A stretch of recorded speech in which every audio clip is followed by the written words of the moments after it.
જે કાંઈ ઘટનાઓ ઘટે જેમાં સ્વીકાર ભાવ રાખવો એ બહુ ઊંચી વાત છે.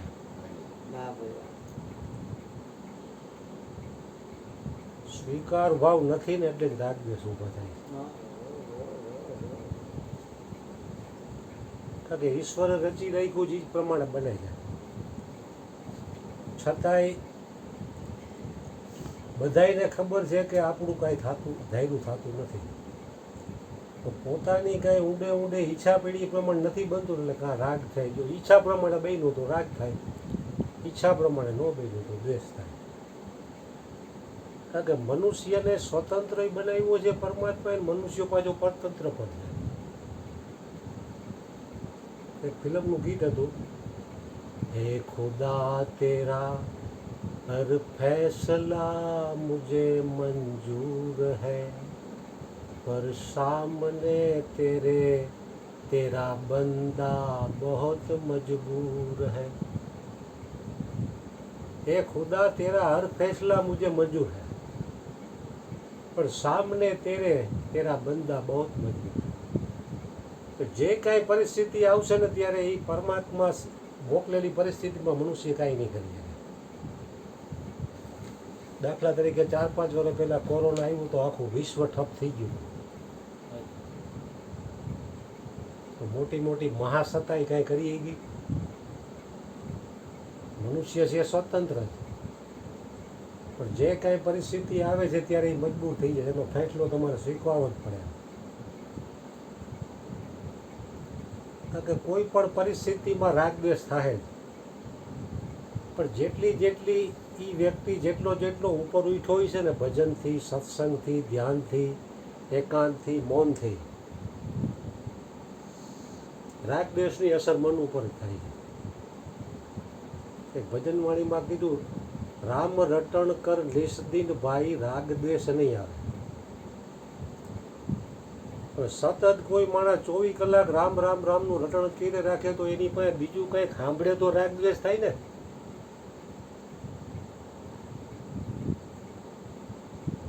કોઠારિયામાં એક બાપા રહેતા, એ કહો એની પાસે તમે ગમે એ વાત કરતો કે રાધે શ્યામ રાધે શ્યામ, એને ગાયરું કાઢો તો કે રાધે શ્યામ રાધે શ્યામ, ગમે એ વસ્તુ તમે બોલો તો રાધે શ્યામ નાત જ કાઢતા હોય. એટલે પરિસ્થિતિ તો અનુકૂળ અને પ્રતિકૂળ બે આવવાની, પણ વ્યક્તિ જેટલો ઉપર ઉઠેલો હશે ને એટલી એને રાગદ્વેષની અસર ઓછી થશે. કારણ કે સામાન્ય વ્યક્તિને જેટલી રાગદ્વેષ થતા હોય ને એટલા ભજન સત્સંગમાં જતા હોય, કાંઈ પણ આ કાર્યમાં આગળ વધ્યા હોય, આ લાઈનમાં પગલાં થોડા ઘણા માંડ્યા હોય ને અસર ઓછી થાય. એટલે અમુકને તો કાંઈ એવું વાતાવરણ બન્યું, ક્રોધ આવ્યો હોય તો એ એક પલમાં હું કરી નાખે, અણસમજ હોય એ વ્યક્તિ. પણ સમજણવાળામાં થોડીક ધીરજ હોય, એની તાત્કાલિક કોઈ જજમેન્ટ ન લે. કારણ કે ક્રોધાવસ્થામાં કોઈ પણ નિર્ણય લેશો ને એ પતન તરફ જ લઈ જાય, અસફળ જ થાય. કાંઈ પણ નિર્ણય લેવો હોય તો શાંતિથી લેવો પડે. ક્રોધ અવસ્થામાં નિર્ણય લીધો તો એ વ્યક્તિનું પતન જ થાય. કારણ કે એક પલ કા ક્રોધ આપકા ભવિષ્ય બિગાડ सकता है.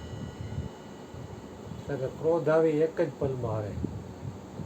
એક પલમાં એવું કાંઈ ખૂન થઈ ગયું કોઈનું, કાંઈ પણ એવું બની ગયું અથવા આપઘાત કરી લીધો, પછી 20 વર્ષ 25 વર્ષ 30 વર્ષ નિરાતે જેલમાં બેઠો એ માણસ પછતાય. એક જ ક્ષણનો મામલો હોય છે.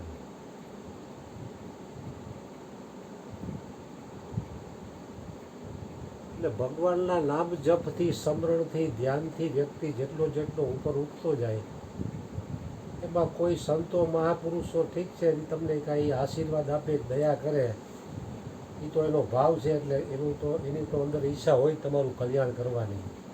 પણ વ્યક્તિ પોતે જેટલો પાત્ર બનશે ને એટલો જ ઉપર ઉઠશે, એટલું જ એનું કલ્યાણ થાય. કારણ કે પાત્ર બન્યા વગરની મહાપુરુષોના આશીર્વાદ કે કૃપા પણ પચે એવું નથી કોઈ વ્યક્તિને. પોતે પાત્ર ન હોય તો ગમે એવો આશીર્વાદ આવે તો એને ન ફળે. પોતે જેટલો પાત્ર બનતો જાય એટલે એને સંતો મહાપુરુષોના આશીર્વાદ છે જ એની ઉપર.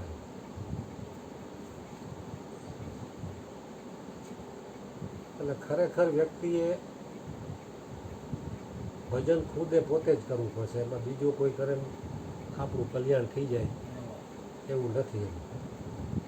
કારણ કે ગુરુ પોતે ભજન કરતા હોય છે, તો ગુરુ તમને આશીર્વાદ આપે, ઠીક છે, તમને સારો માર્ગ બતાવે, પણ હાલવું તો તમારે જ પડશે. તો જો ગુરુથી જ બધાનું કલ્યાણ થઈ જતું હોય તો અમુક ગુરુના લાખો કરોડોની સંખ્યામાં શિષ્યો છે, તો બધાનું કલ્યાણ થઈ જવું જોઈએ ને. મેં માર્ગદર્શક મોક્ષદાતા નહીં. ભગવાને કીધું ને કે મેં માર્ગદર્શક, મેં મોક્ષદાતા નહીં. હું તો તને માર્ગ બતાવું, હાલવું તો તારે જ પડશે.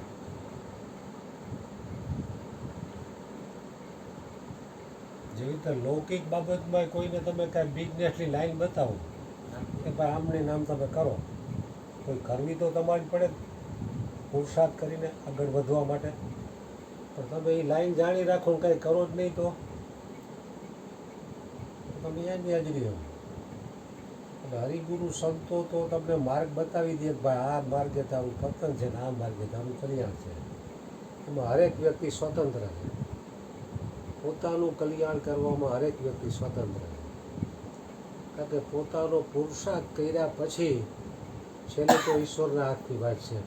કેટલું ફળ દેવું, ક્યારે દેવું, કેટલું દેવું અને કેવું દેવું એના હાથની વાત છે. એમાં પાછો આપણે સ્વીકાર ભાવ કરવો.